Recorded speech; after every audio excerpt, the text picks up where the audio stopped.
You know this guy? You should. He writes checks to voiceover talent who book jobs. He's even written me a few. I'm Dane Reed, the voiceover guy, and I'm with Jeff Umberger, the voiceover agent. Check me out.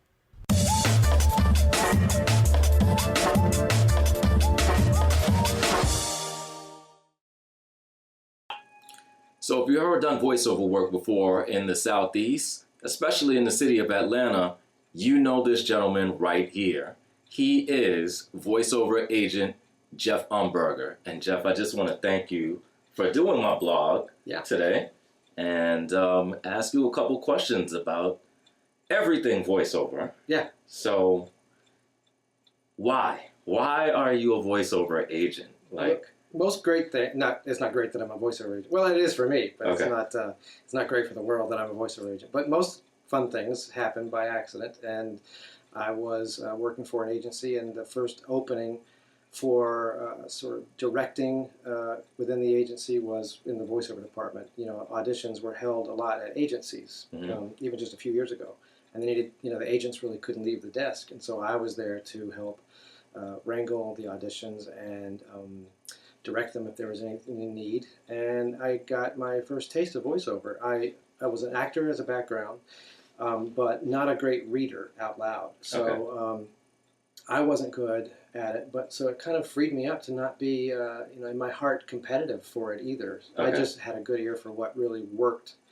And the more I did that behind the scenes, the more I realized that I have a good ear for voiceover, and I liked it a lot. Number one, that's just it.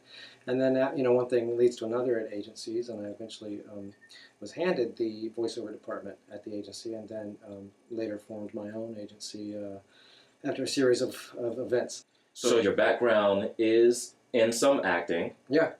Why not voiceover and acting?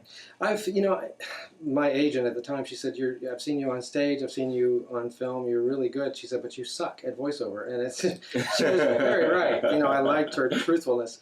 It was hard to hear, but she was right. I twist words as I read them. And so I would be a miserable sot in a session trying to read things. It's almost as if I read it backwards. Now, I did some research on Jeff to find out that he's a very talented actor. And if his voiceover work is anything like his acting ability, I suspect that he's being a bit humble. I also had a chance to ask Jeff about voiceover rates and other questions about the voiceover industry. And here's how he answered.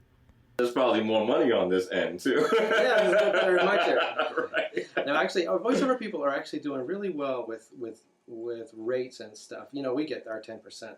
So if you get a $6,000 job, it's great for you, the actor. We get, the $600, which is very good too. And we're getting national jobs, and we're getting animation jobs and game jobs. Wow. So yeah, they're all pretty big ticket, This is a growing voiceover market with a lot of studios moving into Atlanta. Yeah. So what opportunities do you see in Atlanta itself?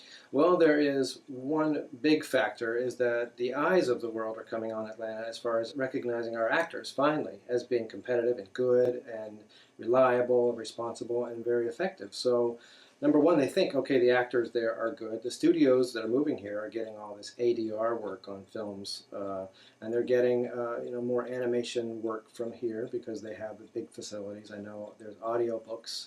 A producer moved their company here from New York City. And was in one room, and now they have 7 booths, and they can't fill it fast enough. So everything is kind of climbing one little big step at a time. Now, you do seminars. Mm-hmm. A lot of it is talking to newbies in the voiceover business. What is some of the advice that you give to newbies entering into voiceover? I'd say focus on one thing. Don't try to do it all. I think the misconception about voiceover is that I can do many, many voices, and that's great. If you're versatile, that's great. But you do need to brand one thing. It's very hard for people in my position to think of you, unless it's something that's real specific. So hit me with something specific first. Now, you've heard a lot of great demos like my own. Yes. And I had to plug myself, of course. Anything else would be uncivilized. If you haven't heard my demos, go to DaneReedMedia.com. Now back to the interview. Ding! But what are some of the things that you've heard in demos that you're just like, oh, no, almost want to call this person up and say, don't do this? Yeah, it's interesting. Some of it is just bad talent. If you're talking about demos that are sent to me as submission. Correct. But those people that I do rep already that are polishing their demos, they'll sometimes bury the best part about their voice that is most marketable. And it's only because, we think of ourselves as something different than what others hear us. And so one thing is definitely get feedback on your demo and know the placement is important. Everything at the top of it is the most important. Advertisers and producers really don't have the time to listen through a demo, maybe sometimes all the way through. So you do want to slide your most marketable and your most brandable sound at the top. And then, like I say, the rambly ones, the ones that tell stories within the demo. What I'm meaning by that, you could have 5 different spots, but the spots actually sound like one big story, so it's obviously fabricated. And you're sending a message to whoever's listening to it that you didn't actually do that work. It would be a miracle if all the jobs you did told a story, right? What is that thing? Every voiceover talent wants to know, what is that thing that books? Having a lot of money and pay to play. It doesn't really, it's not definable unless you hear it, but when you do hear it, you don't have to think a lot about it. So in other words, if I get 35 submissions in, and I'm listening through all of them, the ones that I think, I want to hear more, that's number one that gets your attention. And then what is it about that? I think it's just people being authentic. And that's also the buzzword of clients nowadays. They want to say the announcer is friendly and approachable and authentic, someone that we would have a beer with or spend time with in our real life. And then on top of that, or besides that, or in lieu of that, it would be uniqueness. So if you're born with a weird voice that is not so strange it would take away from copy, I'd say that's that other thing. That's another kind of genre of what's the thing. Finally, if people want to submit things to you for representation, how do they find you? That's where the money comes in. So, ching ching. My website is umbergeragency.com, and there's a submissions page, and any agency will have a guidelines page on how to submit.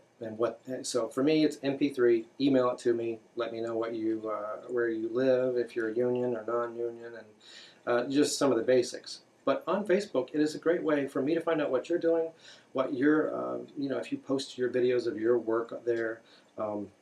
So I'm on Facebook, or I'm on Twitter, or I'm on Instagram. I'm interested in what people are doing. And if you are a voiceover actor, you don't need a flashy big website, but you need like a home page, something I can go to and see how to contact you, see your latest news, your demos, your bookings. I don't need to see your face at all. I would never have to meet you or see your face. The people I represent across the country, I wouldn't know them if I was shopping with them in the store. But I would know their voice if they talk. I want to thank you for doing this, taking your time out, because I know that you're extremely busy with auditions and you too. You're a busy man too. I definitely appreciate your time. Yeah, thank you. And for listening to my demo. Absolutely. This man's already booked. He's a working VO actor there. All right. Good job. Jeff is a really great guy. The part that I didn't tell you is that Jeff opened up his home to me so I can do this interview, where he takes care of his ailing mother. He also dedicates his time to all the talents on his roster and does an excellent job for all of us, and we want to thank him for that. If you enjoyed this interview, please like it on Facebook, YouTube, Twitter, and all social media that you might be on. Also, subscribe to my page right here or in the annotations. I'm Dane Reed. I hope you enjoyed this, and I'm gone.